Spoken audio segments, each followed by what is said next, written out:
हे दोस्तों, how are you. स्वागत है आप सभी का आपके अपने चैनल फिजिक्स मेल में। दोस्तों आज हम नया चैप्टर स्टार्ट करने वाले हैं जिसका नाम है ऑसिलेशन। तो ऑसिलेशन आज हम स्टार्ट करेंगे, उसके इंपोर्टेंस भी देखेंगे, लेकिन वो कुछ देर के बाद। अभी मैं आपको फिलहाल यहां पे बताने वाला हूं स्टार्टिंग में कि what are the types of motion. तो जो मोशन के टाइप्स है, कई सारे मोशन के टाइप्स है और अलग अलग हिसाब से अलग अलग टाइप्स आपको मिल जाते हैं। जैसे कि अगर मैं पहले आपको बोलूं कि जो मोशन के टाइप्स है वो पाथ के हिसाब से कौन कौन से है, तो according to path there are 3 types of motion again, which are linear motion, then projectile motion, then circular motion. तो पाथ के हिसाब से या तो फिर सर्कुलर मोशन है तो कर्वीलिनियर मोशन। तो ये जो पाथ के हिसाब से है ना, ये 3 टाइप के मोशन है। वैसे ही अगर आप डायमेंशन के हिसाब से देखना चाहते हो तो डायमेंशन के हिसाब से 1 dimensional, 2 dimensional and 3 dimensional motion are the types of motion. But यहां पे हम कुछ अलग तरीके की मोशन अभी देखने वाले हैं, 2 टाइप्स उसके पीरियड के हिसाब से। तो पहला टाइप हो जाता है नॉन पीरियोडिक मोशन, दूसरा होता है पीरियोडिक। अब ये नॉन पीरियोडिक क्या है, पीरियोडिक क्या है? तो पीरियोडिक का मतलब होता है कि विच रिपीट्स इटसेल्फ, जो खुद को रिपीट करती है मोशन बार बार, उसको बोलते हैं पीरियोडिक मोशन। और जो रिपीट नहीं करेगी, ऑब्वियसली जो रिपीट नहीं करेगी वो नॉन पीरियोडिक मोशन होगी, इसको याद रखना। तो नॉन पीरियोडिक में कौन कौन से टाइप आ जाएंगे दोस्तों? नॉन पीरियोडिक में जो टाइप आएंगे वो आएंगे linear motion, then projectile motion. ये जो 2 है ये दोनों नॉन रिपीटेटिव है। नॉन रिपीटेटिव का मतलब क्या है? तो देखो लीनियर मोशन, लीनियर मोशन में एक गाड़ी चल रही थी, जा रही थी, भाग रही थी, यहां से वहां पर गई और एज इट इज वो चलती ही जा रही है, तो वो रिपीट नहीं कर रही है खुद को, यानी उसकी जो मोशन है वो एज इट इज रिपीट नहीं हो रही है। तो वो चलती गई और भाग गई, तो उसको क्या बोलेंगे? Non periodic motion. दूसरा प्रोजेक्टाइल मोशन, तो भाई मैंने ये चौक लिया और इसको प्रोजेक्टाइल बना दिया, इसको थ्रो कर दिया मैंने।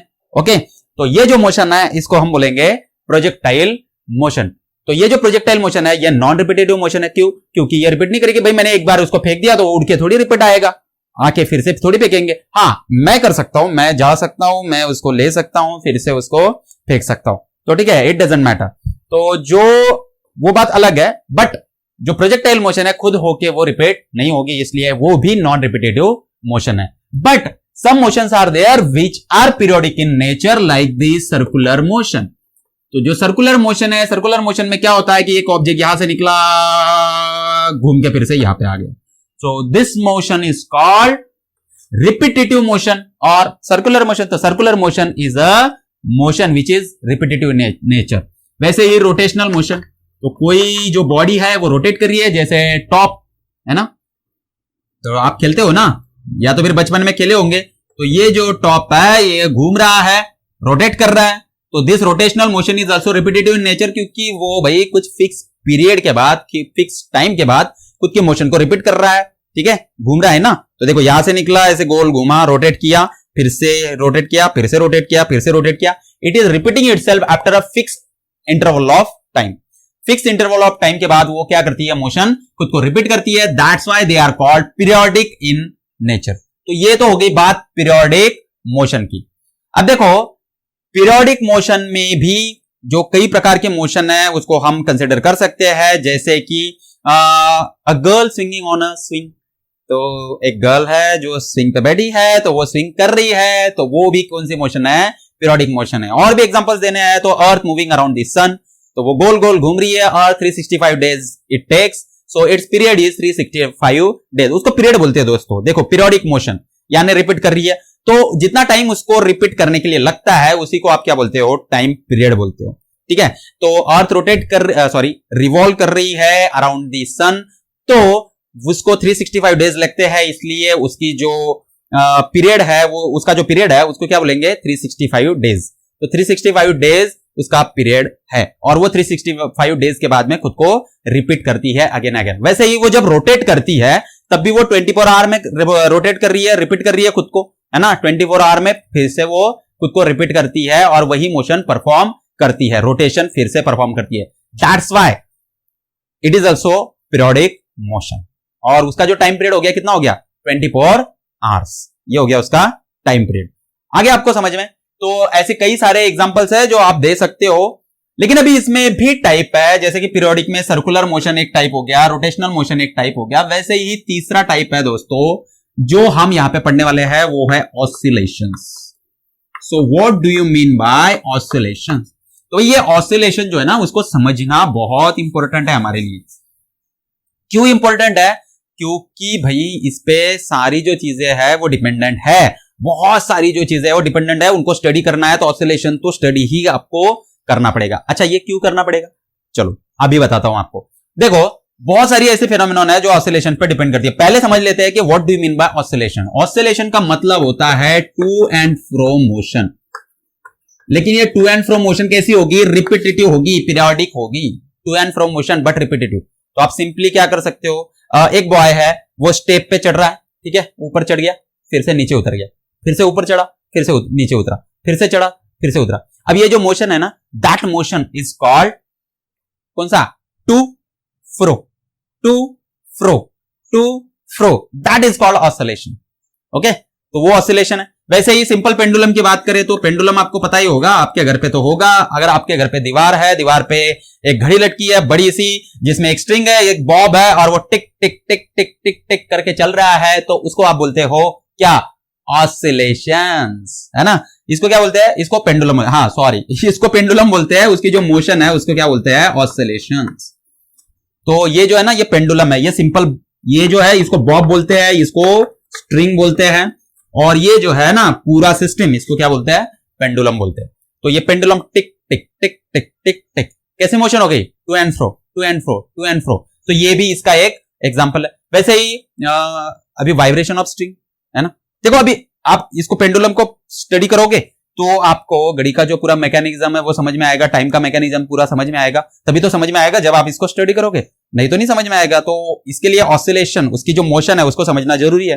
वैसे ही वाइब्रेशन ऑफ स्ट्रिंग, तो वाइब्रेशन ऑफ स्ट्रिंग में देखो to fro, to fro, to fro, to fro, आपने उसको जैसे खींचा, ठीक है, ये स्ट्रिंग वाइब्रेट कर रही है, वाइब्रेट कर रही है, वाइब्रेट कर रही है, तो टू फ्रो ये जो मोशन है इसी को आप क्या बोलते हो? ऑसिलेशंस या तो फिर वाइब्रेशंस। ओके, तो वाइब्रेशन बोल दो या तो ऑसिलेशन बोल दो, कोई फर्क नहीं पड़ता। तो ये जो मोशन है इसको स्टडी करना जरूरी है भाई, क्योंकि उसी से हमें पता चलता है ना कि आपका साउंड जो है वो कैसा प्रोड्यूस हो रहा है, प्लीजेंट प्रोड्यूस हो रहा है, प्लीजेंट साउंड हमें मिलता है, इसलिए वाइब्रेशन को स्टडी करना पड़ेगा, तभी तो हम प्लीजेंट साउंड्स क्रिएट कर पाएंगे। ओके, तो इसलिए हमें उसको पढ़ना पड़ता है। उसके बाद में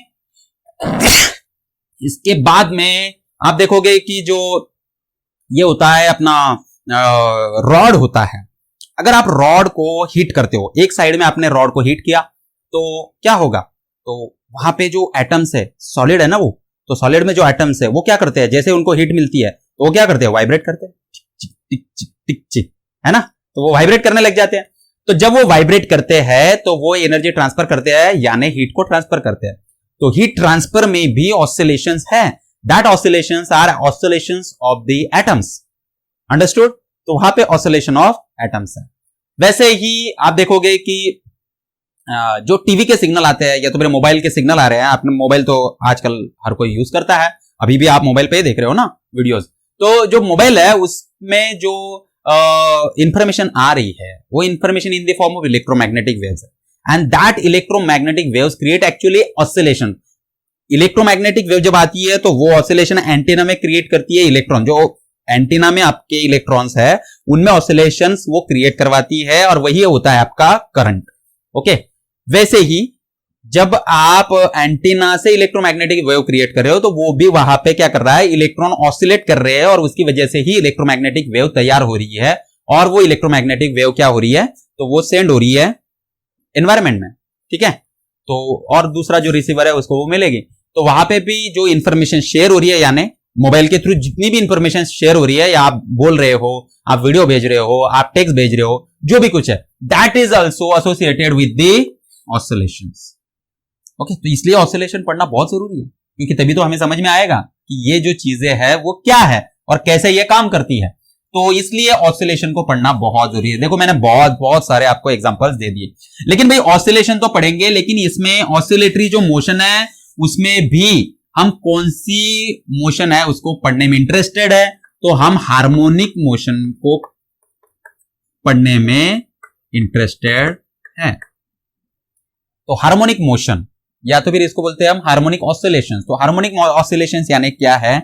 ऐसे ऑसिलेशन जिनकी जो फ्रीक्वेंसी हो वो सिंगल फ्रीक्वेंसी हो। तो सिंगल फ्रीक्वेंसी के जो सिग्नल होंगे, जैसे कि जो साइन वेव है ना, साइन फंक्शन, इसको हम हार्मोनिक फंक्शन बोलते हैं, साइन फंक्शन। या तो फिर कोसाइन फंक्शन। ये जो फंक्शन है इनको जो वेव्स फॉलो करती है उनको हम बोलते हैं हार्मोनिक वेव्स, और उनकी जो मोशन होगी, जिसकी भी मोशन साइन और कोसाइन को फॉलो करती है, उन मोशंस को हम बोलेंगे हार्मोनिक फंक्शंस या तो फिर हार्मोनिक मोशंस। तो ये हार्मोनिक मोशन हमें यहाँ पे स्टडी करनी है, या तो फिर हार्मोनिक ऑसिलेशन। बट इसमें भी सिर्फ हार्मोनिक मोशन नहीं, तो हम इसमें भी एक टाइप होता है जिसको हम यहाँ पे पढ़ने वाले हैं, और उसको हम बोलते हैं, ये वर्ड बार बार आएगा आपको, सिंपल हार्मोनिक मोशन। कौन सी? Simple harmonic motion. तो इसको हम यहां पे पढ़ने वाले। अब देखो ये जो साइन और कोसाइन फंक्शन है, ये अगर हम टाइम के ग्राफ पे रिप्रेजेंट करें तो ये कैसे दिखेंगे? तो देखो ये साइन वेव है ना, तो ये जो मोशन है वो अगर ऐसे वैरी करती है विथ रिस्पेक्ट टू टाइम, यहाँ पे टाइम, और ये क्या है? एम्पलीट्यूड।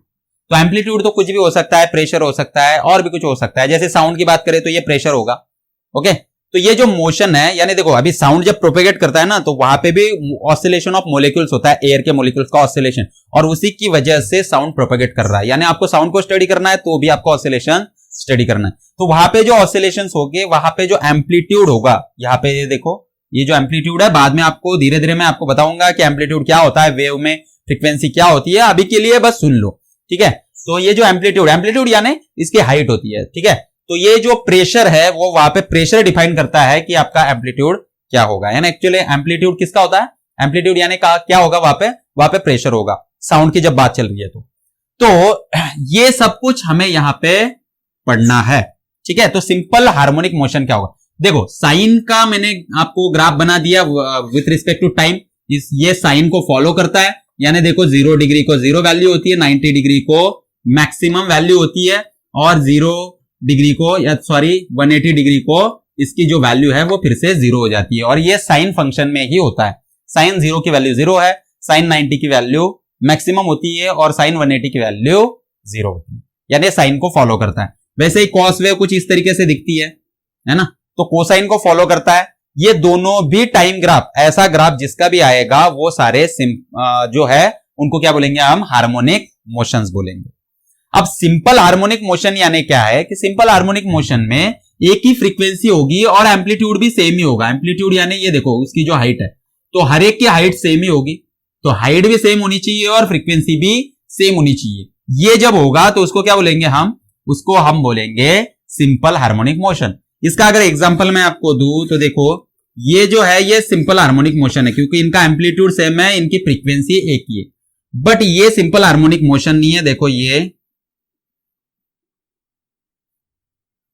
इसमें आप अगर देखोगे तो यहां पे 2 फ्रीक्वेंसीज है, ठीक है, 2 फ्रीक्वेंसीज है, ये एक है, ये एक है, तो डबल फ्रीक्वेंसी है। तो ये जो मोशन है इसको हम बोलते हैं कॉम्प्लेक्स मोशन। इसको सिंपल नहीं बोलेंगे, ये कॉम्प्लेक्स है, ओके। लेकिन ये जो है ये सिंपल हार्मोनिक मोशन है, तो इसको एसएचएम बोलेंगे। तो आप यहां पे जो पढ़ने वाले हो ये सिंपल हार्मोनिक मोशन पढ़ने वाले, ये मोशन यहां पे नहीं पढ़ेंगे। अंडरस्टैंड हो गया आपको? तो ये तो थी इसकी पूरी थियरी जो हमने पढ़ ली है। अब चलते हैं एक्चुअल पॉइंट पे, और अभी से हमारा जो सिंपल हार्मोनिक मोशन है या तो फिर ऑसिलेशन है वो अब से हमारा स्टार्ट होगा। ये तो इंट्रोडक्टरी पार्ट था। इसको वीडियो को पॉज करके पीछे जाके इसको राइट डाउन कर लेना, नोट्स निकाल लेना इसके। मैंने उसको रफ कर दिया, ओके। तो ये टाइप्स ऑफ मोशन हो चुका है हमारा। अब जो यहां पे हम देखेंगे वो ऑसिलेशंस देखेंगे। तो भाई ऑसिलेशंस एक्चुअल में कैसे होते हैं, तो हमने कई सारे इसके एग्जांपल्स देख लिए अभी अभी, है ना। मैंने आपको कई सारे एग्जांपल्स उसके बताए, उसमें और एक एग्जांपल जोड़ देते हैं और उसके हिसाब से फिर यहाँ पे हम स्टडी करेंगे कि ये कैसे काम करता है। अब देखो मैंने क्या किया, मैंने एक स्प्रिंग लिया, ठीक है, ये स्प्रिंग मैंने लिया, और इस स्प्रिंग को हमने क्या किया है, इसको हमने मास अटैच किया है, ओके। तो मैंने मास इसको अटैच कर दिया और इसको रख दिया फ्रिक्शन लेस सरफेस पे। किस पे रख दिया? फ्रिक्शन लेस सरफेस पे। तो ये फ्रिक्शन लेस सरफेस है, ठीक है। यानी जब भी ये मास मूव करेगा तो यहाँ पे कोई फ्रिक्शन नहीं है, कोई फ्रिक्शन उसको एक्सपीरियंस नहीं करना पड़ेगा, ओके। तो इसकी जो मोशन है यानी उसको कोई अपोजिशन नहीं होगा। अब देखो इसको अगर मैं इधर पुश करता हूं, थोड़ा सा इधर खींचता हूं इधर, ठीक है, थोड़ा सा मैंने इधर खींच लिया तो क्या होगा? इसमें एक्सटेंशन होगा, ये स्प्रिंग में एक्सटेंशन होगा और ये जो स्प्रिंग है ये थोड़ी सी बढ़ जाएगी और ये चला जाएगा यहां पे। अब ये यहां पे गया, ठीक है, तो ये उसकी न्यू पोजीशन हो गई। यहां पे ये जो पोजीशन थी उसको इक्विलिब्रियम बोलेंगे। सपोज जहां पे वो रुका हुआ था तो उसको इक्विलिब्रियम पोजीशन, यानी उस पर कोई भी फोर्स एक्ट नहीं कर रहा है ग्रेविटेशन के अलावा। ओके, इधर उधर से कोई फोर्स नहीं है, तो वहां पे उसका जो डिस्प्लेसमेंट है वो 0 है। अब मैंने उसको डिस्प्लेस कर दिया, तो ये हमारी मेन पोजीशन है। मैंने उसको डिस्प्लेस कितना किया है, x इतना मैंने डिस्टेंस उसको खींचा है इधर, ठीक है। तो यहाँ पे जो x है, अभी इसको x अगर बोलेंगे तो फिर वो गलत हो जाएगा, है ना। चलो मैं इसको कुछ तो भी दे देता हूं, ABC A बोल देता हूं मैं, ठीक है। तो x जो हो गया ये मैक्सिमम है, यहाँ पे मैंने मैक्सिमम उसको खींच लिया इधर, a इतना इसको इधर खींच लिया। अब उसके बाद मैंने उसको छोड़ दिया, तो जैसे ही मैं उसको छोड़ता हूं तो क्या होगा, तो ये यहां से इधर भागना स्टार्ट करेगा, क्योंकि आपने स्प्रिंग को स्ट्रेच किया था तो अपोजिट फोर्स उस पर लगेगा। अपोजिट फोर्स लगेगा तो ये रिटर्न आएगा, रिटर्न आके वो यहां तक आ जाएगा, ठीक है। तो ये जो पोजीशन है उसकी, इसको हम बोलते हैं मेन पोजीशन। तो क्या ये यहां पे आके रुक जाएगा, सोचो जरा, क्या ये यहां पे आके रुक जाएगा? अरे बिल्कुल नहीं, ये यहां पे आके रुक ही नहीं सकता। क्यों रुक नहीं सकता? क्योंकि भाई उसके पास इनर्शिया है ना, इनर्शिया है उसके पास मोमेंटम है, उसके पास वेलोसिटी भी है, इसलिए उसके पास मोमेंटम भी है और इनर्शिया भी है। तो इनर्शिया की वजह से वो क्या करेगा, आगे जाएगा। तो अब वो इधर आ रहा है, ठीक है, इधर आएगा वो और क्या करेगा, इस स्प्रिंग को कंप्रेस करेगा। अब स्प्रिंग क्या करेगी, उसको अपोज कर रही है, वो इधर आ रहा है, स्प्रिंग क्या कर रही है, अभी अपोज कर रही है। देखो यहाँ पे स्प्रिंग उसको खींच रही थी, यानी उसको मोशन दे रही थी, लेकिन वो यहां पे जैसे ही आता है इक्विलिब्रियम पोजीशन को, जब वो इधर आना स्टार्ट करता है तो स्प्रिंग कंप्रेस होने लग जाती है, क्योंकि ये तो इक्विलिब्रियम स्टेट थी उसकी। तो अभी स्प्रिंग कंप्रेस होने लग गई, तो स्प्रिंग क्या करेगी, स्प्रिंग उस पर अपोजिट फोर्स लगाएगी।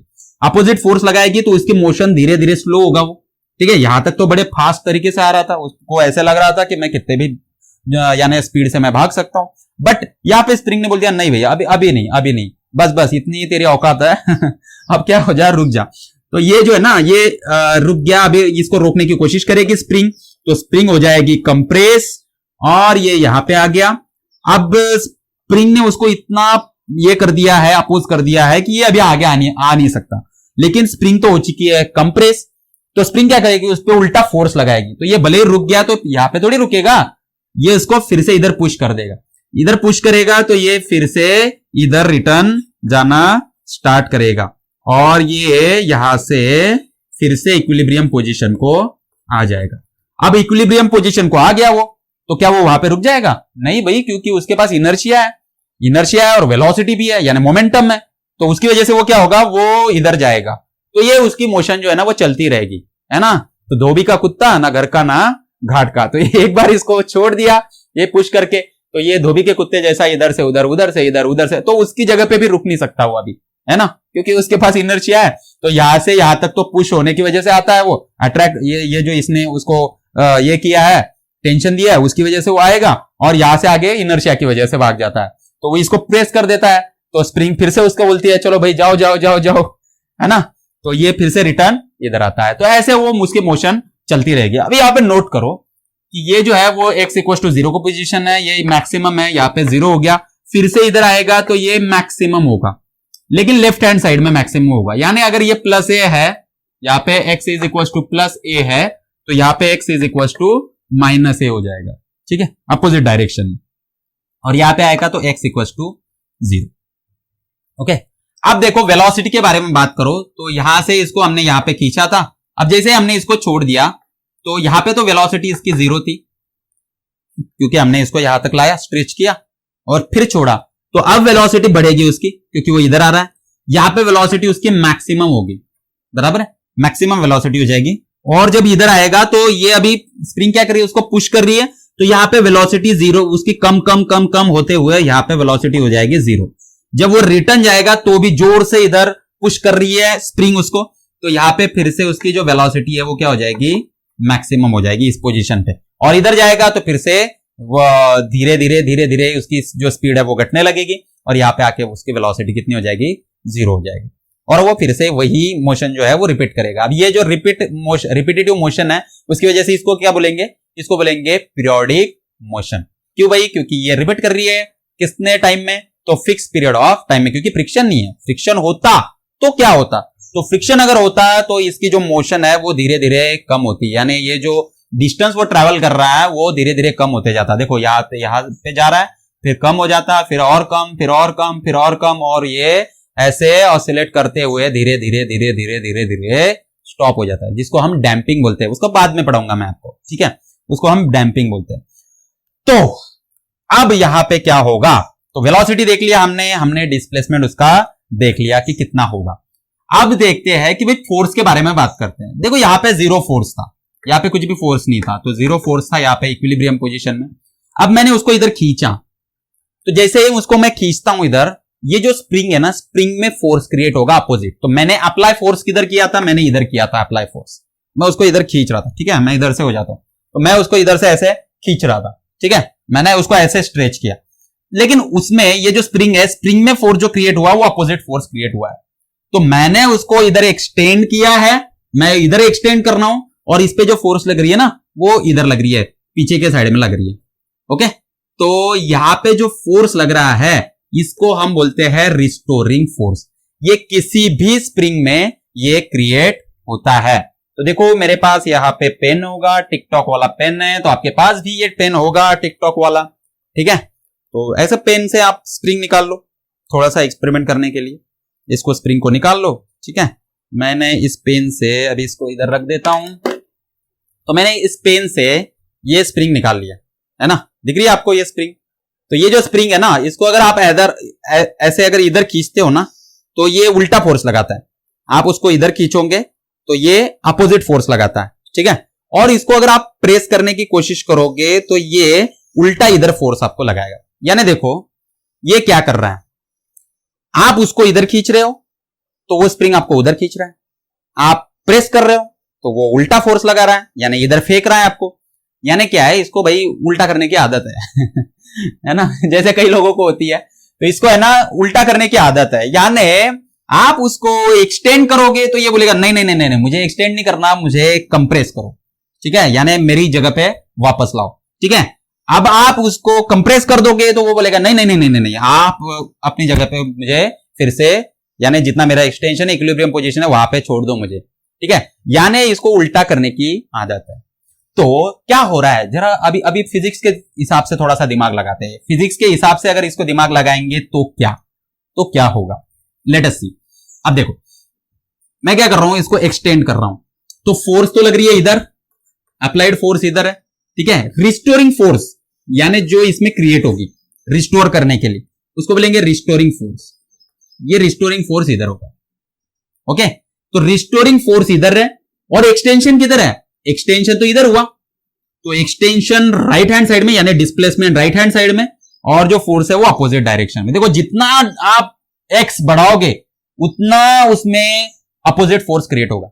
आपने थोड़ा सा खींचा है, थोड़ा सा अपोजिट फोर्स, आप जितना स्प्रिंग को खींचोगे उतना अपोजिट फोर्स लगेगा। यानी मुझे एक चीज समझ में आई कि भाई ये जो रिस्टोरिंग फोर्स है दैट रिस्टोरिंग फोर्स, उसकी डायरेक्शन तो ये है, that restoring force is directly proportional to x.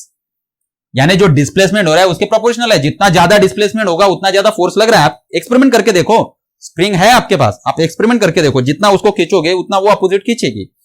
तो ये अपोजिट उसको खींच रही है, इसका मतलब जितना डिस्प्लेसमेंट है उतना ही रिस्टोरिंग फोर्स है, यानी force is directly proportional to displacement इस केस में। बट यहां पे मैं दे देता हूं निगेटिव साइन। निगेटिव साइन क्यों दिया मैंने, क्योंकि भाई अपोजिट है, डिस्प्लेसमेंट हो रहा है राइट हैंड साइड में, फोर्स लग रहा है लेफ्ट हैंड साइड में।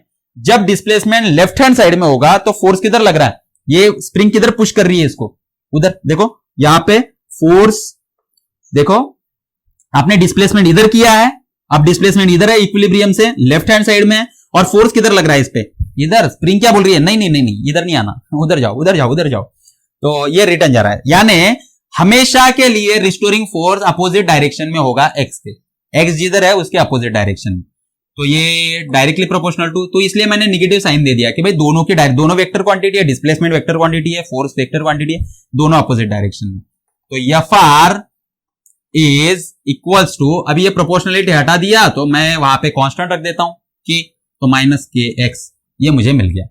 अब यहां से ये जो निगेटिव साइन है that indicate, negative sign indicates direction, सिर्फ डायरेक्शन दिखाता है। तो मुझे अगर इसका k का यूनिट निकालना है, where k is constant, spring constant भी बोल सकते हो आप इस केस में उसको, तो this k is equal to Fr by x, restoring force upon displacement. इसका यूनिट क्या है? रिस्टोरिंग फोर्स का न्यूटन और डिस्प्लेसमेंट का मीटर। तो newton per metre is the unit of spring constant, या तो फिर फोर्स कांस्टेंट, इसको फोर्स कांस्टेंट बोलेंगे या तो फिर स्प्रिंग कांस्टेंट बोलेंगे। तो इसका जो यूनिट है वो न्यूटन पर मीटर है। उसके हिसाब से आप डायमेंशन भी निकाल सकते हो। डायमेंशन क्या आएंगे? तो इसका m1 L1 T-2 होता है, हमें पता है फोर्स का, और जो मीटर है उसका L1 होगा, तो डायमेंशन आ गए m1 L0 T-2, ये होंगे उसके डायमेंशन। ठीक है, समझ में आ गया आपको? ठीक है, पूरा वेलोसिटी, फोर्स। अच्छा, एक्सेलरेशन की बात करेंगे। एक्सेलरेशन क्या होता है? एक्सेलरेशन होता है force F is equal to ma। Okay, तो जितना फोर्स होगा फोर्स के डायरेक्टली प्रोपोर्शनल एक्सेलरेशन होगा। तो ऑब्वियसली फोर्स यहां पे मैक्सिमम होता है क्योंकि स्ट्रेचिंग ज्यादा है, तो फोर्स मैक्सिमम, इसलिए यहां पे एक्सेलरेशन भी मैक्सिमम। ओके, यहां पे एक्सेलरेशन, यहां पे फोर्स जीरो होगा क्योंकि इक्विलिब्रियम पोजीशन को फोर्स जीरो है, तो एक्सेलरेशन भी जीरो। यहां पे भी जीरो, यहां पे भी जीरो। यहां पे फोर्स मैक्सिमम है इस एंड पोजीशन को, इसलिए यहां पे एक्सेलरेशन भी मैक्सिमम होगा। तो मैंने डिस्प्लेसमेंट बताया, एक्सेलरेशन बताया, वेलोसिटी बताया, फोर्स बताया। ओके, चारों चीजें मैंने यहां पे आपको बता दी है। अंडरस्टैंड हो गया पूरा? ओके, चलो अब ये जो है ना, इसका डिफरेंशियल इक्वेशन बना लेते हैं। ये जो पूरा प्रोसीजर है इसका क्या करते हैं, एक डिफरेंशियल इक्वेशन हम क्या कर लेते हैं, बना लेते हैं इसका। तो डिफरेंशियल इक्वेशन कैसे बनाएंगे? डिफरेंशियल इक्वेशन, तो भाई हमने देखा यहां पे जो रिस्टोरिंग फोर्स है F, वो कितना है? वो -kx के बराबर है। अभी अभी देखा हमने, where k is spring constant, force constant, और जो x है वो डिस्प्लेसमेंट है, Fr क्या है? रिस्टोरिंग फोर्स है। ये हमने देख लिया यहां पे। अब देखो, ये जो फोर्स है मुझे पता है मास इंटू एक्सेलरेशन होता है according to Newton second law, which states that, क्या स्टेट करता है Newton second law? The rate of change of momentum is directly proportional to the force applied. Okay, so ma is equal to -kx, ये हमें equation मिल गया। लेकिन भैया आपको पता है एक्सेलरेशन क्या होता है? एक्सेलरेशन होता है rate of change of velocity with time, so dv by dt is equals to acceleration. So we also know that the v is d by dt. So what is the formula for v? V is dx by dt, rate of change of displacement with respect to time. So these two things, you know, acceleration is rate of change of velocity with respect to time. Similarly, velocity is rate of change of displacement with respect to time. So here this becomes d square x by dt square. भाई आपका जो acceleration है, it is nothing but d square x, means double derivative of x with respect to dt square. Okay, तो मैं ये चीज यहां पे डाल देता हूं, तो m into d square x by dt square is equals to minus kx. So this is the formula. Now minus kx becomes plus kx. So m d square x by dt square plus kx equals to 0. And this is your differential equation which you require. Okay, तो आपको जो पता होगा, है ना, आपको जो पता होना चाहिए वो है ये इक्वेशन, डिफरेंशियल इक्वेशन। ओके, तो यहां पे हमारा डिफरेंशियल इक्वेशन खत्म हो गया, हमें मिल गया ये। अब एक चीज याद रखो कि भाई आप जो सिंपल हार्मोनिक मोशन आप स्टडी कर रहे हो ना, उसका ये इक्वेशन है, डिफरेंशियल इक्वेशन। जो आप सिंपल हार्मोनिक मोशन स्टडी करने वाले हो उसका ये इक्वेशन है। तो कभी भी याद रखो कि सिंपल हार्मोनिक मोशन होने के लिए जरूरी क्या है? तो जरूरी है ये इक्वेशन आना, यानी जो m d square x by dt square है वो कितना आना चाहिए? वो हमेशा माइनस kx आना चाहिए, या तो फिर इसको अभी दूसरे फॉर्म में लिख देंगे, तो d square x by dt square is equal to minus k by m x। Okay, तो ये जो इक्वेशन है इसके फॉर्म में आना चाहिए। k कांस्टेंट है, मास कांस्टेंट होता है, जब ऑसिलेशंस परफॉर्म होते हैं तो मास कांस्टेंट होता है, k कांस्टेंट है ही, तो d square x by dt square is equal to minus ये जो कांस्टेंट है k बाय m, उसकी जगह पे मैं लिख देता हूं ओमेगा स्क्वायर। तो ये हो गया ओमेगा स्क्वायर एक्स। ये ओमेगा स्क्वायर क्या है? कांस्टेंट है और इसको हम बोलते हैं एंगुलर वेलोसिटी। क्या बोलते हैं? Angular velocity. अब आप बोलोगे कि सर ये कहां से लेके आए कि भाई हम उसकी वैल्यू ओमेगा स्क्वायर लेके आप कहां से आए हो? इसका जो सर्कुलर मोशन का जो प्रोजेक्शन होता है वो सिंपल हार्मोनिक मोशन के ऊपर होता है। ठीक है, तो ये जो टॉपिक है वो मैं वहां पे आपको एक्सप्लेन करूंगा। Omega square is equal to जो के बाई एम है, यानी omega is equal to under root k by m है। इसको मैं वहां पे आपको एक्सप्लेन करूंगा डिटेल में। ठीक है, फिलहाल के लिए आप उसको बस याद रखो। ओके, तो यहां पे हमें ये मिल गया है। अब हम क्या करेंगे? तो इसके आगे हम जो डेरिवेशंस है इसका हो चुका है। अब क्या करेंगे? तो चलो इसके न्यूमेरिकल्स ले लेते हैं। तो देखो, ये ओमेगा की वैल्यू मिल गई हमें और ये इक्वेशन मिल गया। तो इस इक्वेशन को याद रखो, ये इक्वेशन हमारे लिए जरूरी है। इससे हमें पता चलता है कि कोई भी जो ये है आपको इक्वेशन दिया है तो वो सिंपल हार्मोनिक मोशन है या नहीं, यानी मोशन दी रहेगी आपको इक्वेशन के फॉर्म में, तो आपको बताना है कि वो सिंपल हार्मोनिक मोशन है या नहीं है। तो चलो उस पे एग्जांपल ले लेते हैं। नंबर 1 है साइन टी। तो x is equal to sine t. क्या लिखेंगे? x is equal to sine t. इसको आपको क्या करना है? देखना है, चेक करना है कि वेदर इट इज एसएचएम और नॉट, सिंपल हार्मोनिक मोशन है कि नहीं है, इसको आपको चेक करना है। तो आप क्या करोगे? ये x है ना, उसको डेरिवेटिव ले लो तो आपको मिल जाएगा dx बाई dt। तो साइन टी का जो डेरिवेशन आएगा वो क्या आएगा? वो आएगा cos t। सही है।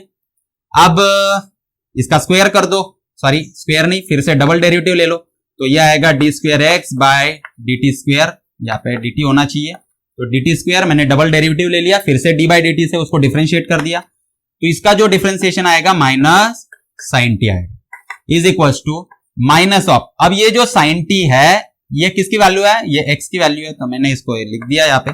तो d square x by d t square is equal to minus x. तो ये इक्वेशन हमें मिल गया। इसको इससे कंपेयर करो तो आपको जो ओमेगा स्क्वायर है उसकी वैल्यू 1 मिल जाएगी, यानी ये जो है आपका x equal to sine t वो एक्चुअल में सिंपल हार्मोनिक मोशन। तो ये आपको चेक करना होता है। अभी और एक एग्जांपल ले लेते हैं यहां पे। तो check whether this cos omega t is, check whether this cos omega t is simple harmonic और नॉट। ये सिंपल हार्मोनिक है कि नहीं है चेक करो। तो क्या करेंगे? पहले डिफरेंशिएट करेंगे एक बार, तो dx बाई dt हो गया। तो इसका जो आंसर है वो आता है माइनस साइन ओमेगा टी। ठीक है, तो डिफरेंशिएट कर रहे हैं विथ रिस्पेक्ट टू t, तो जो ओमेगा है वो कांस्टेंट है, तो हमने cos का डिफरेंशिएशन ले लिया। अभी फिर से d by dt of omega t का डिफरेंशिएशन लेंगे तो ये आएगा, यहाँ पे ओमेगा टी का डिफरेंशिएशन सिर्फ ओमेगा, t का डिफरेंशिएशन कितना आता है? 1 आता है। तो इसका डिफरेंशिएशन हो जाएगा ओमेगा इंटू 1 मीन्स ओमेगा। तो ओमेगा माइनस, उसको मैं आगे ले लेता हूं, तो minus omega sine omega T. ठीक है, ये आंसर आ गया है हमारा। अब उसको फिर से डबल डिफरेंशिएट कर देते हैं, तो ये हो गया d square x by d t square. फिर से एक बार डिफरेंशिएट किया तो minus omega sine omega t का जो डिफरेंशिएशन आता है, अभी ये कांस्टेंट है तो हमने इसको बाहर निकाल लिया। साइन ओमेगा टी का डिफरेंशिएशन आता है कॉस ओमेगा टी, और ये साइन का डिफरेंशिएशन हो गया फिर से डी बाई डी टी और ओमेगा टी। चलो, ये minus omega as it is था, तो d by d t of omega t, इसका डिफरेंशिएशन क्या आएगा? तो टी जो है वो वेरिएबल है, ओमेगा कांस्टेंट है तो वो बाहर निकल जाएगा। D by d t of T ये आता है 1, यानी ओमेगा इंटू 1 ओमेगा। तो ओमेगा उसको इधर लेके आएंगे तो ये इससे स्क्वायर कर देगा, मल्टीप्लाई करेगा तो माइनस ओमेगा स्क्वायर हो गया, और ये cos of omega t is equal to minus omega square. Cos omega t किसकी वैल्यू है? एक्स की वैल्यू है, तो ये हो गया d square x by d t square minus omega square x. और यहां से हमें पता चला, ये इक्वेशन इससे कंपेयर करके देखो और आपको पता चलेगा कि ये क्या है? एसएचएम है। तो डिफरेंशियल इक्वेशन एसएचएम का ये है, और आप किसी भी इक्वेशन को कंपेयर कर सकते हो इससे और आपको पता चल जाएगा कि वो एसएचएम है या नहीं है। चलो मैं यहां पे आपको एक और एग्जांपल देता हूं, 3 नंबर का एग्जांपल है। तो x is equal to sine of 80 plus cos of b t. ठीक है, या तो फिर cos ऑफ 80, cos ऑफ 80। चलो इसको सॉल्व करते हैं। अब देखो मैंने इसको डिफरेंशिएट किया तो dx बाय dt, तो इसका डिफरेंशिएशन क्या आएगा, sin 80 का आता है cos 80, और ये साइन का डिफरेंशिएशन हुआ फंक्शन का, अभी 80 का बाकी है, तो 80 का जो डिफरेंशिएशन है वो यहां पे लिख देते हैं। देन इसका डिफरेंशिएशन cos ऑफ 80 का क्या आएगा, वो आएगा माइनस साइन ऑफ 80, ये तो cos का हो गया। उसके बाद में 80 का डिफरेंशिएशन लेना है तो d by dt of 80 is equal to, अब यहां पे देखो 80 का जो डिफरेंशिएशन क्या आएगा, तो t वेरिएबल है, a कांस्टेंट है। अगर आपको डिफरेंशिएशन नहीं आता है ना तो लर्न डिफरेंशिएशन इन 10 मिनट्स करके मैंने एक वीडियो अपलोड किया है, बेसिक्स प्लेलिस्ट बेसिक्स में मैंने अपलोड किया है, वहां पे जाके देख लेना, ठीक है। तो आपको समझ में आ जाएगा कि ये मैं कैसे कर रहा हूं और क्यों कर रहा हूं। तो d बाई dt ऑफ 80 है, तो ये क्या होगा, t जो है वो वेरिएबल है, उसको डिफरेंशिएशन लगेगा, उसका डिफरेंशिएशन आता है t का डिफरेंशिएशन 1, क्योंकि dt बाई dt कट हो गया 1, और ये जो a है उसको मैं आगे ले लेता हूं क्योंकि वो कांस्टेंट है, तो a cos 80 प्लस, वैसे ही यहाँ पे भी इसका डिफरेंशिएशन a आएगा, तो माइनस साइन है यहाँ पे, माइनस a आगे आके, और ये रह गया यहाँ पे साइन ऑफ 80। अब इसका डिफरेंशिएशन करो फिर से, तो ये dx बाई dt था, तो मैं क्या करता हूं, इसको फिर से डबल डिफरेंशिएशन करता हूं, तो ये हो जाएगा d square x by dt square. अब इसका डिफरेंशिएशन करना है, ये तो कांस्टेंट है बाहर निकलेगा, इसका डिफरेंशिएशन आएगा माइनस ऑफ साइन 80, और 80 का डिफरेंशिएशन कितना आता है, अभी भी निकाला हमने, a आता है, plus minus a sine of 80 का डिफरेंशिएशन क्या आएगा, वो आएगा cos ऑफ 80, और हमें पता है 80 का डिफरेंशिएशन क्या आता है, तो मल्टीप्लीकेशन में a इज इक्वल टू, अब ये माइनस साइन मैंने बाहर निकाल लिया, a और ये a दोनों मल्टीप्लीकेशन में है, तो ये आ जाएगा minus a square sign of 80, minus ये a और ये a मल्टीप्लीकेशन में, ये तीनों, तो माइनस a और a, ये हो गया minus a square cos of 80। अब मैं क्या करता हूं, माइनस a स्क्वायर को कॉमन निकालता हूं, और यहां पे बचेगा sine 80 plus cos 80 is equal to minus a square, sine 80 plus cos 80 ये वैल्यू है आपकी x की, तो ये हो गया x, तो d square x by dt square. इसको अगर आप कंपेयर करते हो इससे, तो आपको पता चलेगा कि यहाँ पे a कांस्टेंट है, वहां पे ओमेगा कांस्टेंट है, तो omega is equal to a है, और ये सिंपल हार्मोनिक मोशन है। डन, आ गया समझ में? चलो आगे चलते हैं, ये आ गया समझ में? ओके, रफ कर देता हूं, मैं आगे का एग्जांपल लेता हूं। चलो अब आपको देखना है कि x is equal to, fourth number का x is equal to e raise to minus omega t, ये जो है ये SHM है या नहीं, तो चलो dx बाई dt निकालते हैं, तो dx बाई dt क्या आएगा, e raise to minus omega t as it is, तो इसका differentiation e raise to, formula है हमारे पास, ई रेज टू एक्स का डिफरेंशिएशन आता है e raise to x, okay, और ई रेज टू ax है तो उसका डिफरेंशिएशन आता है e raise to ax into ए, ठीक है, ए ई रेज टू ax, ये उसका डिफरेंशिएशन आता है, ठीक है। तो यहां पे इसका डिफरेंशिएशन कितना आएगा, फिर ये आएगा e raise to minus omega t into minus omega, देखो जैसे यहाँ पे a था, ठीक है, पावर यहाँ पे a थी इसलिए a से मल्टीप्लाई किया, यहाँ पे पावर माइनस ओमेगा इसलिए माइनस ओमेगा से मल्टीप्लाई किया, तो ये हो गया minus omega e raise to minus omega t, where omega is a constant, okay. तो dx बाई dt का ये आंसर है। अगर मैं उसको डबल डिफरेंशिएशन लेता हूं तो d square x by dt square is equal to ये minus omega e raise to minus omega t, तो ये कांस्टेंट है, इसका डिफरेंशिएशन नहीं निकलेगा, सिर्फ इसका डिफरेंशिएशन निकलेगा, e raise to minus omega t का डिफरेंशिएशन आता है e raise to minus omega t into minus omega, तो दोनों को अगर आप मल्टीप्लाई करते हो तो minus omega into minus omega ये प्लस ओमेगा, तो ये हो गया omega square e raise to minus omega t, ये हो गया d square x by d t square, तो d square x by d t square is equal to omega square into ये क्या है, ये एक्चुअल में एक्स है। तो इस इक्वेशन को अगर आप कंपेयर करते हो तो ये इससे मैच नहीं कर रहा है। क्यों नहीं कर रहा है? क्योंकि यहाँ पे माइनस साइन होना चाहिए था, जो कि बहुत बहुत बहुत जरूरी है ना। ये माइनस साइन ही दिखाता है कि कोई भी चीज जो उधर जा रही है वो रिटर्न आएगी। ये माइनस साइन नहीं है, इसका मतलब वो उधर ही जाएगी, ठीक है। तो ये एक्सपोनेंशियल है, जो डिक्रीजिंग एक्सपोनेंशियल है, तो ये जो चीज है वो क्या कर रही है, उसका एम्पलीट्यूड डिक्रीज होते जा रहा है, यानी ये कभी रिटर्न नहीं आएगी, इसलिए ये नॉट एसएचएम है, एसएचएम नहीं है। आया समझ में? चलो अभी लास्ट एग्जांपल लेते हैं। लास्ट एग्जांपल है x is equal to log of omega t या तो फिर लॉग टी। चलो लॉग टी मैंने दे दिया, x is equal to log t, तो dx बाई dt क्या आएगा, तो लॉग का डिफरेंशिएशन क्या आता है, वो आता है 1 बाय एक्स। ठीक है, तो लॉग ऑफ x का 1 बाय एक्स, तो लॉग ऑफ t का 1 बाय टी। ओके, ये डिफरेंशिएशन आ गया।